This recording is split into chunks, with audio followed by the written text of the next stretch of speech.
Hello guys, welcome to my channel. Hope you are staying happy and healthy. So am I. ഇന്ന് നമ്മൾ discuss ചെയ്യാൻ പോകുന്ന hair ഫോളിനെ കുറിച്ചിട്ടാണ് കേട്ടോ. Be any gender at some point of our life നമ്മൾ face ചെയ്യുന്ന ഇഷ്യൂസിൽ വൺ ഓഫ് ദി ഇഷ്യൂ ആണ് ഈ ഹെയർ ഫോൾ എന്ന് പറഞ്ഞിട്ടുണ്ടെങ്കിൽ ഡെയിലി ലൈഫിൽ 50 to 100 നമ്പേഴ്സ് ഓഫ് ഹെയർ കൊഴിഞ്ഞു പോകാന്നുള്ളത് ദാറ്റ് ഈസ് വെരി നോർമൽ. പക്ഷെ അതല്ലാതെ എക്സസ് ആയിട്ടുള്ള ഹെയർ ഫോൾ ഉണ്ടാവും. എക്സാമ്പിൾ പറയാനായിട്ട് ഇപ്പം നമ്മൾ മുടി ചീവിക്കൊണ്ടിരിക്കുമ്പോൾ ബഞ്ച് ഓഫ് ഹെയർ നമ്മുടെ കയ്യിലുണ്ടാവുക, ഉറങ്ങി എഴുന്നേൽക്കുമ്പോൾ പില്ലോയിൽ കുറേ മുടി ഉണ്ടാവുക, നമ്മൾ ഫ്ലോറൊക്കെ ക്ലീൻ ചെയ്യുമ്പം will get to see many hairs there, അല്ലെങ്കിൽ കുളിച്ചുകൊണ്ടിരിക്കുമ്പോൾ കുറേ മുടി കൊഴിഞ്ഞു പോവുക, നമ്മളിങ്ങനെ തൊടുമ്പോൾ തന്നെ കുറേ മുടി പറിച്ച് നമ്മുടെ കയ്യിലിരിക്കാം, ആൻഡ് ഓൾസോ മുടി വട്ടത്തിൽ കൊഴിയുക. ഇങ്ങനെയൊക്കെ വരുമ്പോഴാണ് നമുക്കൊരു ട്രീറ്റ്മെന്റിന്റെ ബേസിസ് വേണ്ടി വരുന്നത്. ഇനി നമ്മളെപ്പോഴും കണ്ടുവരുന്നൊരു കാര്യമാണ് മുടികൊഴിച്ചിൽ ഉണ്ടാകുമ്പോൾ തന്നെ ചിലർ വന്നിട്ട് ഓരോ ഹെയർ ഓയിൽ വാങ്ങി തേക്കും, അല്ലെങ്കിൽ ഓരോ DIYs ഒക്കെ ട്രൈ ചെയ്യും. I'm not saying that is wrong. പക്ഷേ മുടികൊഴിച്ചിലിന് പല കാരണങ്ങളുണ്ട്. അപ്പം എന്താണ് കാരണം എന്ന് അറിഞ്ഞിട്ട് ട്രീറ്റ് ചെയ്യുമ്പോഴാണ് നമുക്ക് പെട്ടെന്നൊരു ക്യൂർ അല്ലെങ്കിൽ റിസൾട്ട് കിട്ടത്തുള്ളൂ. ഇന്നത്തെ വീഡിയോ നമ്മൾ മെയിൻ ആയിട്ട് നോക്കാൻ പോകുന്നത് ഹെയർ ഫോളിന്റെ മെയിൻ റീസൺസ് എന്തൊക്കെയാണ് അതിന്റെ കോസസ് എന്നുള്ളതാണ്. സോ നമുക്ക് വീഡിയോയിലോട്ട് പോകാം. First cause can be genetics അല്ലെങ്കിൽ ഹെറിഡിറ്ററി.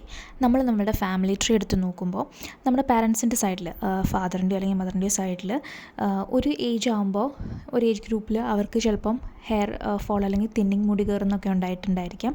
അതുപോലെ തന്നെ നമുക്കും ആ ഒരു ഏജ് അറ്റൈൻ ചെയ്യുമ്പോൾ ഇതുപോലെ ഹെയർ ഫോൾ അല്ലെങ്കിൽ ഹെയർ ലോസ് ഉണ്ടാകാനായിട്ടുള്ള ചാൻസ് ഉണ്ട്. So hair fall can happen because of your genes. The next cause can be over treating your hair. നമ്മൾ നമ്മുടെ ഹെയറിനെ ഒത്തിരി ഡാമേജ് ചെയ്യുക ബൈ കളറിങ് യുവർ ഹെയർ, അല്ലെങ്കിൽ straightening, smoothening your hair, heating your hair. ഇതൊക്കെ ചെയ്യുമ്പോൾ as a side effect ആയിട്ട് നമുക്ക് ഹെയർ ഫോൾ ഉണ്ടാകുന്നുണ്ട്. During your pregnancy there are lots of changes happening in your body, physically അല്ലെങ്കിൽ mentally. അപ്പോൾ physical ചേഞ്ചസിൽ വരുന്ന ഒരു കോമൺ ആയിട്ടുള്ള ഒരു സിംറ്റമാണ് hair fall. It can be because of your dropping and rising of your hormones. Another main reason can be stress. Stress വന്നിട്ട് physical stress ഉണ്ടാവും, മെൻ്റൽ സ്ട്രെസ് ഉണ്ടാവും. Maybe because of your job അല്ലെങ്കിൽ family background, അതൊക്കെ കാരണം നമുക്ക് stress അനുഭവപ്പെടാം. And അത് മൂലം നമുക്ക് പല മെഡിക്കൽ കണ്ടീഷൻസും ഉണ്ടാകുന്നുണ്ട്. There will be weight loss ഉണ്ടാവും, ലോസ് ഓഫ് അപ്പറ്റൈറ്റ് ഉണ്ടാവാം. അതുപോലെ വരുന്ന ഒരു സിംറ്റമാണ് ഈ ഹെയർ ഫോൾ എന്ന് പറഞ്ഞിട്ടുണ്ടെങ്കിൽ. Our body requires lots of nutrients, vitamins and minerals for the body's development. നമ്മൾ പ്രോപ്പറായിട്ട് ഫുഡ് കഴിക്കുന്നില്ല, ഈ ന്യൂട്രിയൻസ് ഒന്നും നമ്മുടെ ബോഡിയിൽ എത്തുന്നില്ല, especially iron, folic acid, vitamins ഒന്നും എത്തുന്നില്ല എന്നുണ്ടെങ്കിൽ പല കണ്ടീഷൻസ് ഉണ്ടാവും. അതിനകത്ത് ഹെയർ ഫോളും ഒരു മെയിനായിട്ട് വരുന്ന റീസണാണ്. എസ്പെഷ്യലി വൈറ്റമിൻ D ഡെഫിഷ്യൻസി കാരണമൊക്കെ നമുക്ക് ഹെയർ ഫോൾ ഉണ്ടാവാം. Hormonal changes again a main reason for hair fall. നമുക്ക് PCOD അല്ലെങ്കിൽ തൈറോയ്ഡ് കംപ്ലയിൻറ്റ്സ് പോലത്തെ ഈ ഹോർമോണൽ ചേഞ്ചസ് നമ്മുടെ ബോഡിയിൽ ഉണ്ടാകുമ്പോൾ പല നമുക്ക് സിംറ്റംസും ഉണ്ടാകുന്നുണ്ട്. There will be weight gain ആയിക്കോട്ടെ, ചിലപ്പോൾ വെയിറ്റ് ലോസ് അല്ലെങ്കിൽ സ്കിൻ ചേഞ്ചസ് ഒക്കെ ഉണ്ടാകും. അതുപോലെ ഹെയർ ഫോളും ഉണ്ടാകുന്നുണ്ട്. സോ എന്തെങ്കിലും നമുക്ക് ഹെയർ ഫോൾ ഉണ്ടാകുമ്പോൾ തന്നെ just don't go for A random hair oil or DIY. Just do A blood test properly. Some might be taking medications for some chronic illnesses. അപ്പം അതൊക്കെ കുറച്ച് നമ്മൾ കഴിച്ചു കഴിയുമ്പോൾ നമ്മുടെ ബോഡി തന്നെ റിയാക്ട് ചെയ്യാൻ തുടങ്ങും. അങ്ങനെ റിയാക്ട് ചെയ്ത് നമുക്ക് നമ്മുടെ ബോഡിയിൽ ഒത്തിരി ചേഞ്ചസ് ഉണ്ടാവുന്നുണ്ട്. അങ്ങനെ വരുമ്പോഴും നമുക്ക് മുടികൊഴിച്ചിലുണ്ടാവുന്നുണ്ട്. Everybody must know about this particular course.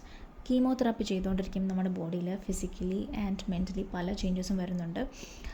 നമുക്ക് മുടികൊഴിച്ചിൽ വളരെയധികം വിസിബിളായിട്ട് കാണാൻ പറ്റും ഈ ഒരു പെർട്ടിക്കുലർ കീമോതെറാപ്പി ചെയ്തുകൊണ്ടിരിക്കുമ്പോൾ. So it is part of those process. അതുകൊണ്ട് നമുക്കതിനെ ചേഞ്ച് ചെയ്യാൻ പറ്റില്ല.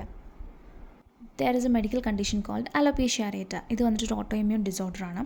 സോ ബേസിക്കലി നമ്മുടെ ഇമ്മ്യൂൺ സിസ്റ്റം വന്നിട്ട് നമ്മുടെ തന്നെ ഹെയർ ഫോളിക്കിൾസിനെ അറ്റാക്ക് ചെയ്തിട്ട് നമ്മുടെ മുടി ഇങ്ങനെ സർക്കുലർ പാച്ചസിൽ കൊഴിഞ്ഞു പോകും. So you must have to go through anti inflammatory drugs for this condition.